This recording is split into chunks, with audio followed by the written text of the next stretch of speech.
Self-awareness is key. All forms of abuse have their roots in an abuse of power. Our goal is to avoid abusive situations of all sorts, and to do this with the awareness that everyone has their faults. When we hear the word abuse, we most likely think of physical, emotional, or sexual abuse. Most of us seldom associate the word abuse with spiritual, yet it is an issue that we need to face and grapple with. The basic point is that all forms of abuse have their roots in an abuse of power. Therefore, abuse can apply to all spheres of life. Human beings cannot be separated into distinct parts, even though we often make this mistake of looking just at the physical or psychological dimensions. Two areas that are closely related, at times it is extremely difficult to distinguish between them, are the psychological and the spiritual. Nowhere is power greater than when it is associated with the divine. Spiritual counseling, support groups, and spiritual movements are all intended for the good of others. However, when spiritual abuse occurs, it affects not only the psychological well being of the person, but also touches on the theological dimension as well. The very notion of God and religion comes into play. Theology, including the authoritativeness of its teachings, is challenged. Spiritual abuse of power occurs when pressure is used or fear is instilled in a person and establishes a dependency on a superior. This is then used to control the person, invoking religious principles and one's spiritual authority. In the process, religious superiors end up being identified with the voice of God, and this creates confusion.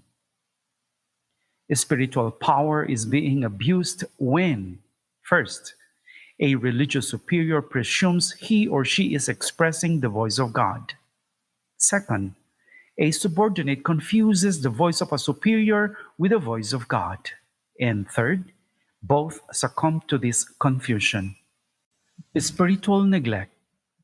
Spiritual neglect occurs when people fail to receive the support they need to develop well spiritually. This can happen, for example, when young people receive only one interpretation regarding God, life and vocational issues, the evangelical counsels, the vows, etc. Thus, only one way, one possibility, one interpretation is permitted. Failing to offer adequate theological education can play an important role in this, which is made worse by forbidding the reading of other authors. Allowing different interpretations to be discussed and explored permits the person in formation to choose and decide, taking responsibility for his or her own decisions. Spiritual manipulation. The movement from neglect to manipulation takes place when superiors urge their subordinates to make a certain decision. For example, they make someone feel guilty if he or she doesn't obey to the letter, while at the same time manipulating the situation in such a way that the person believes they themselves have made the decision. Spiritual manipulation occurs when, first, a spirituality or power is used to delegitimize an individual's perceptions or feelings. The superior considers their uncertainties and doubts as unjustified. Second, there is a need to be always happy. Only expressions of joy and contentment are allowed. Doubts and insecurities, instead, are taboo. Suffering and the cross are mistakenly interpreted. Fourth, a person's feelings and abilities are subtly devalued by comparing them to other members of the community who are considered better. combined with an accusation that one is not humble enough.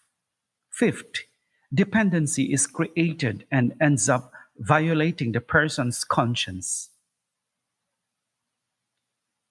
Spiritual violence. Spiritual violence occurs when the will of a person is broken and is made to submit to a spiritual leader. For example, they are prohibited to maintain important relationships with family and friends, or their privacy is violated when others read their mail or messages.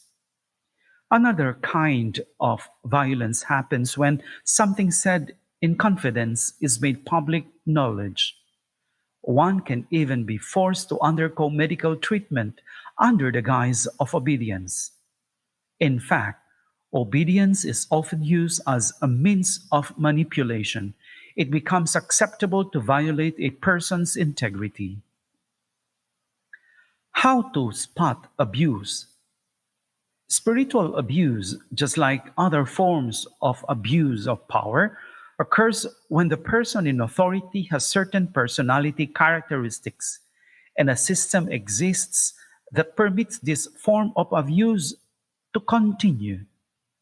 Rigidity, strict behavioral norms, and absence of dialogue are fertile ground for abuse. Where submission to authority is highly valued and there are no mechanisms in place to limit the power of people in positions of authority, when criticisms is permitted only from the top down, in communities where members who are critical are marginalized or eliminated, in all of these circumstances and more, spiritual abuse is likely to be present. How do you see authority? Abuse always takes place in the context of a relationship. The way a person acts in various situations and in different relationships depends on many factors: personality, culture, life experiences, and in the case of abuse, how one perceives authority.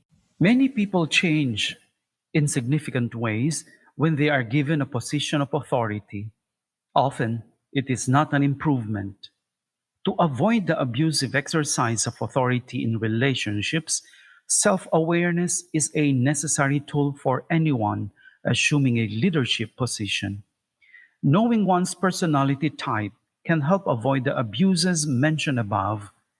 The following list of personality types is not meant as a way to label people, but rather as a tool or as a source of personal reflection. It is based on the work of Wilhelm Reich.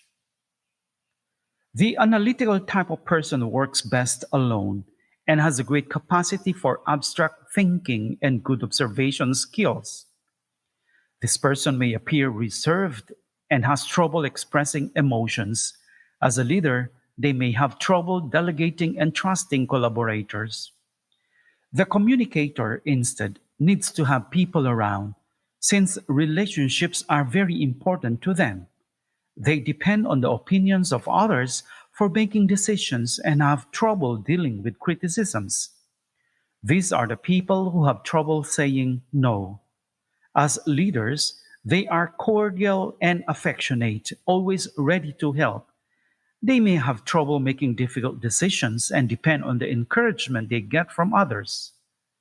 The executive is often successful and very convincing in the dialogue. They want to make decisions and can bring out the abilities of others. While often considered to be good leaders, they usually prefer to work alone and are efficient. However, they may be easily offended and may get angry unexpectedly. Other types include the trustworthy, the perfectionists, and the expressive types. Each one has some characteristics that are positive and others that are problematic when placed in positions of authority. How we can avoid spiritual abuse. The key, as mentioned previously, is self awareness. Our goal is to avoid abusive situations of all sorts, and to do this with the awareness that everyone has their faults. There is no perfect superior. Alfred Adler, a famous psychoanalyst from the last century, wrote specifically about the danger of placing people with an inferiority complex in leadership positions. Spiritual abuse is a reality that needs to be addressed, but it's not inevitable. Recognizing this is the first step. Open communication and increased self awareness on the part of everyone in a community are also essential. Accepting our limitations is liberating personally and helps equip us to handle authority figures as well as how to be an authority figure ourselves. Nancy O'Donnell, Living City, USA.